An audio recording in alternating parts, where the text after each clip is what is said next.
Collègues, je donne la parole à Monsieur Philippe Ballard.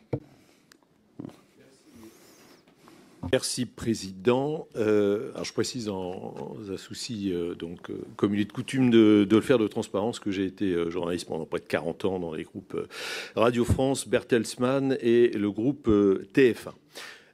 Monsieur Hanouna, vous animez une émission que l'on appelle, alors en très mauvais français, vous avez fait référence, infotainment, c'est-à-dire qui mêle à la fois information et divertissement. Vous n'êtes pas le seul, hein, il y en a d'autres en France et à l'étranger. Alors le reproche que l'on peut faire à ce genre d'émission, qui rencontre d'ailleurs son public, c'est que la séparation entre la partie actualité, information et le divertissement n'est pas toujours forcément très net. Il peut y avoir une forme de porosité.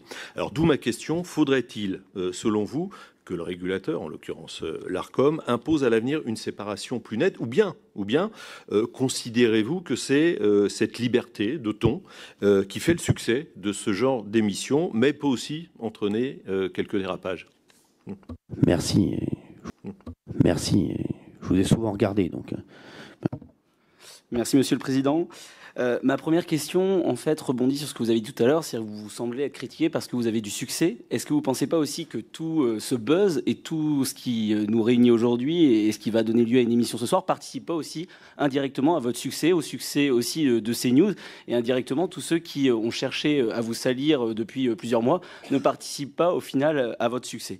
Deuxième question, pour être très rapide, on a vu aujourd'hui, et les questions qui m'ont précédé l'ont prouvé, que c'était plus peut-être un prud'homme plutôt qu'une commission d'enquête parlementaire, puisque nos collègues ont essayé de donner à nourrir un procès et à une plainte en parallèle de cette commission d'enquête. Je considère que mes collègues qui ont fait référence notamment aux claquettes ont oublié parfois certains qu'il y avait parmi eux des député qui avait mis la tête d'un ministre sur un ballon ou qui avait traité un ministre d'assassin. Mais pour finir, quand vous composez votre plateau, parce que c'était l'objectif de cette commission d'enquête, est-ce que vous veillez au pluralisme, notamment au niveau des chroniqueurs? On voit souvent Gilles Verdès, qui est proche de la France Insoumise, qui parfois fait des cascades intellectuelles et a des positions politiques qu'on ne comprend pas. Est-ce que c'est un rôle que vous lui avez défini, ou est-ce que c'est vraiment ses idées? On se pose souvent la question, est-ce qu'il a une prime de risque? Est-ce qu'il est mieux payé que les autres pour pouvoir dire parfois autant de bêtises? Je vous remercie.